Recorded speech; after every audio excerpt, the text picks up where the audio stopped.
My daughter was in the hospital. No one came from family. But 2 days later, Mom texted, "Can you help with your brother's honeymoon fund? $5,000 should do." I just cut them off. The next morning, my dad called repeatedly, and when I answered, I watched the monitors blink slowly, methodically, like they weren't connected to a 4-year-old fighting for her breath. My daughter Layla had been in the hospital for over a day now. Pneumonia. Serious enough to keep us in ICU. The nurses were wonderful, but there's only so much comfort they can offer when you're pacing hospital floors at 3 a.m., terrified and alone. I sent texts the first night. To my mom. To my dad. Even to my brother Jason, though we hadn't talked in months because he was too busy with wedding stuff. No one responded. Not a single word. I gave them the benefit of the doubt, thought maybe they were asleep or missed it somehow. By the next morning, nothing. And I mean nothing. The nurse brought me coffee. I hadn't eaten. Layla stirred in her sleep once, but the oxygen mask was still on. I remember sitting on the little plastic couch by the window looking out at the parking lot and thinking, no one's coming. And that realization? It gutted me in a way I hadn't been ready for. I didn't grow up in a perfect family, but we weren't estranged or anything. I called my mom every other week. Helped my dad with paperwork when his back started acting up. Even gave Jason and his fiancée $1,200 last month to cover some emergency with their wedding venue. I didn't even ask for it back. So when 2 full days passed in that hospital room and still no one called, I knew something had shifted. I was holding Layla's hand, watching her finally fall into something like real sleep when my phone buzzed. It was a text from my mom. "No, how's Layla? No, we're coming. Just this. Can you help with your brother's honeymoon fund? $5,000 should do." I stared at it so long the screen went dim. Then I just turned off the phone. That night, I sat with Layla and made a decision. I was done being the family's safety net. The emotional dump. If they couldn't show up for my daughter during the scariest moment of her life, then they weren't family to me anymore. I cut them off. Blocked my mom. Blocked Jason. Didn't even bother with explanations. Just disappeared from their world the way they had disappeared from mine. The next morning my dad called. Not once. 16 times before 9 a.m. I didn't answer the first 15. But on the 16th I did. And the second I said hello, he started yelling. What he said next made the air feel even thinner than it already was in that ICU room. He said they needed my social security number. For a loan. And that was just the beginning. When I asked him why the hell they needed my social, he didn't even pause. He said Jason and his new wife were having issues with the honeymoon resort booking. Something about a deposit that couldn't be refunded and needing a second booking last minute. Their credit cards were maxed, and since I had better credit, he figured he'd just use mine for a small personal loan to float them through. Like it was normal. Like it was expected. I sat there in that uncomfortable hospital chair with Layla hooked up to IVs and machines, and listened to my own father explain how he tried to use my identity to help my brother go to freaking Maui.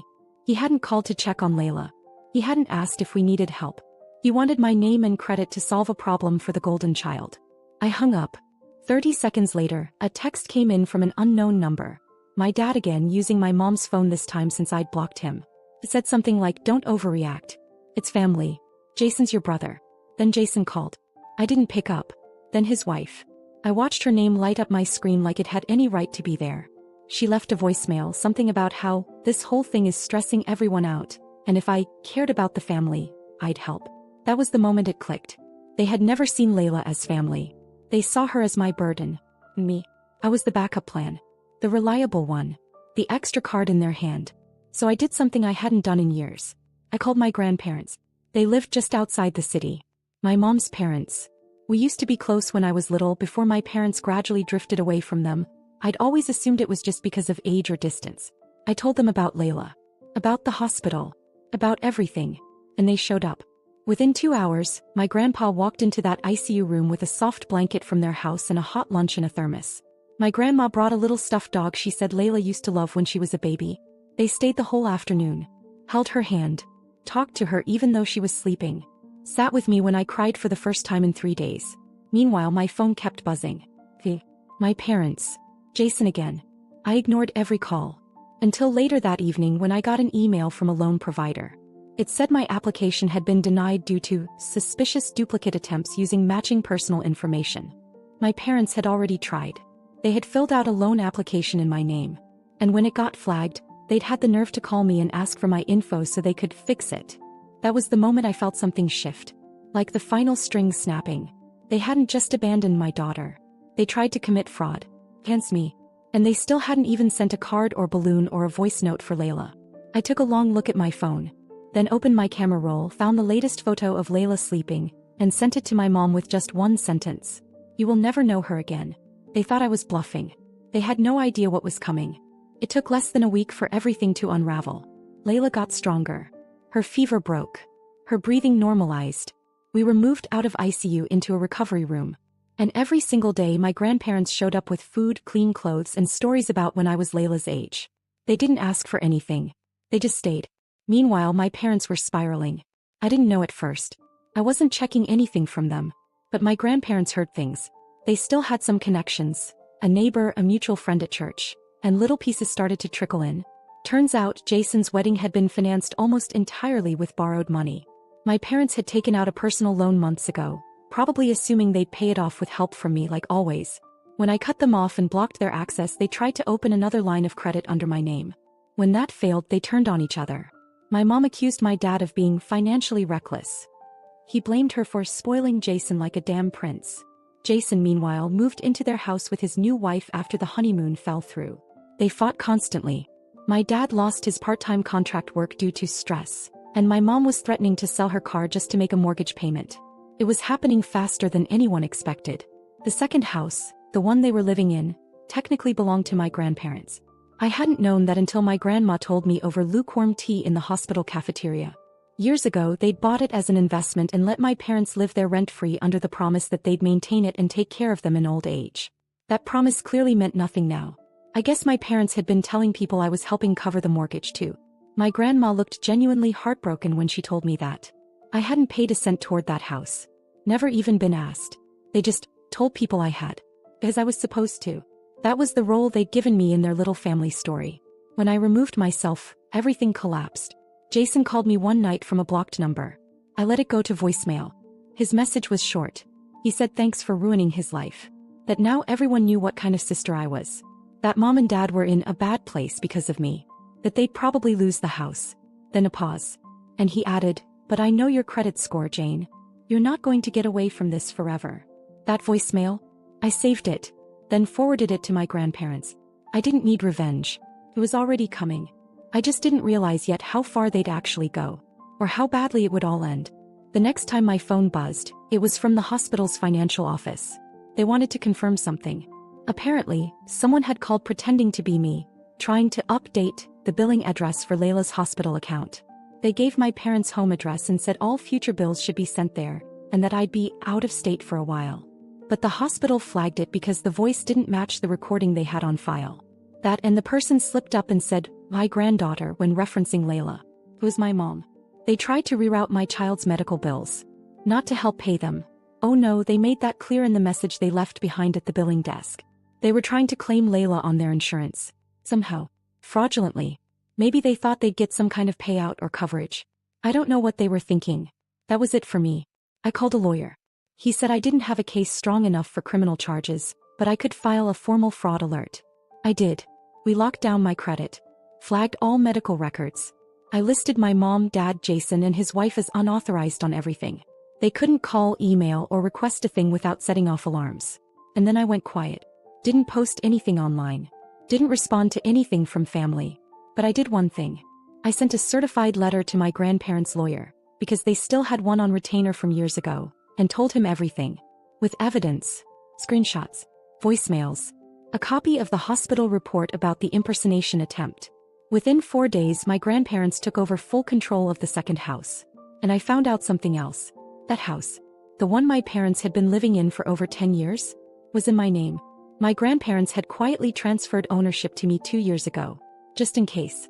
They never told me. They were waiting until I was more stable. The only reason my parents hadn't known is because the mail was being sent to a P.O. box my grandma controlled. Smartest woman I've ever met. And so I made a decision. I gave them 30 days to vacate. No exceptions. They got the notice in person. Delivered by someone from the lawyer's office. Jason called me screaming. His wife sent me a message that just said, "You're evil." My mom finally texted. Not to say sorry. Not to ask about Layla. But to beg me to reconsider punishing them for a misunderstanding. Then came the final card they tried to play. They showed up at my grandparents' house. Unannounced. It was a Saturday. Layla was playing with chalk on the patio. My dad walked right past her without saying a word. My mom had tears in her eyes. Jason stood behind them like some kind of backup muscle. My grandpa stepped outside. He told them to leave. They didn't. So my grandma came out holding a manila envelope. He handed it to my mom. Inside, copies of every debt they'd secretly taken out in my name, flagged and frozen now, plus a statement of the house transfer. Then she said one sentence. Just one. And whatever it was, I wasn't close enough to hear. It shut my parents up cold. They turned around and walked off the property. That was the last time they ever stepped foot near us again. But it still wasn't over. Not yet. After they left my grandparents' house, it got quiet. For maybe a week. I think they were scrambling. Desperate. I could almost feel it, like a pressure in the air, like something waiting to explode. I started double-checking the locks at night, kept Layla close. I didn't know what they were capable of anymore. And then the letter came. Not from them. From a debt collection agency. They had tried one last time, to take out a loan using my info, but this time they tried to list me as a co-signer. The loan had been denied, obviously. But they'd still sign papers. Still use my name. It was sloppy and it got flagged, but not before the paperwork got passed around between a few sketchy lenders. That was when I realized they were truly broke. Like no options left broke. My lawyer got the paperwork squashed fast, but we both knew what this meant. They weren't going to apologize. Not to me. Not to Layla. They weren't going to take responsibility. They were just going to keep digging until the dirt caved in on top of them. Then Jason's wife started posting online. Little jabs at me without using my name. Talking about heartless family members, and how some people think money makes them better. Friends of friends sent me screenshots. I ignored them, but I saved everything. It was sad, really, all that energy to protect the people who had destroyed their own future. Meanwhile, my grandparents quietly prepared for the next step. They had been patient long enough. They had given my parents years of rent-free living, supported Jason through college, helped fund a dozen other emergencies over the years. But now, with everything that had happened, they were done. My grandpa scheduled an official inspection of the second house. Turns out it was in worse shape than anyone knew. Leaks, damaged wiring, an entire bathroom that hadn't been usable in months. My parents had let it rot. The report gave my grandparents the last thing they needed. Proof of neglect. And just like that, the 30-day notice became a 14-day eviction with legal backing. No more letters. No more warnings. Just a sheriff's deputy, scheduled and confirmed. And here's where it got unexpected. I was at my grandparents' house again, drinking tea on the back porch while Layla colored inside when my grandpa got a phone call. He answered, said nothing for a long moment, then hung up and went inside. A few minutes later, he returned with a fireproof lockbox I'd seen him keep in his closet for years. He opened it and handed me something I never thought I'd see. A full notarized trust. It had my name on it. And Layla's. Apparently, years ago, before everything went bad, my grandparents had started moving their assets quietly, slowly, just in case they ever had to protect the family from within the family. They'd seen how things were going. They just never thought it would get this far. No. The second house wasn't just mine. The first house, their primary residence, had been transferred into the trust too. Jason had been telling people he was going to inherit it. My parents had probably counted on that. All those years of free rent, promises, control. But it was never going to be theirs. It was ours. Me and Layla. And when the eviction day came, they didn't show up. They didn't fight it. They just left in the middle of the night. Left behind trash bags and a broken TV and a house that smelled like bitterness. Still no apologies. No calls. No letters. Just silence. But the next day my grandma did something that made it all feel real. The morning after the eviction, my grandma made pancakes like it was just another Saturday. Calm. Peaceful. She didn't say much until after breakfast, when she handed me a folder and said it was time to stop pretending. Inside were the new estate documents. She and my grandpa had rewritten everything. The house, their accounts, the trust, all of it going to me and Layla. They said it wasn't about revenge. It was about truth. They had watched for years as my parents took and took. They hoped they'd change. They didn't. Later that day, my mom, dad, Jason, and his wife showed up. Uninvited, of course. Probably someone tipped them off. They didn't get past the porch. My grandpa handed my mom a letter. Official removal from the estate. It said they were no longer beneficiaries. Nothing left to argue. Jason lost it, yelling something about betrayal, how they built this family. My grandma just stood there. And then she said, "You turned your back on Jane and Layla when they needed you. You lost your place here." Then she closed the door. They didn't call again. Didn't text. Didn't even show up for the holidays. But my grandparents did. They bring groceries. Help with Layla's homework. Sit on the porch with me while she plays in the yard. There's no more pretending. This is our family now. And honestly, it's all we ever needed.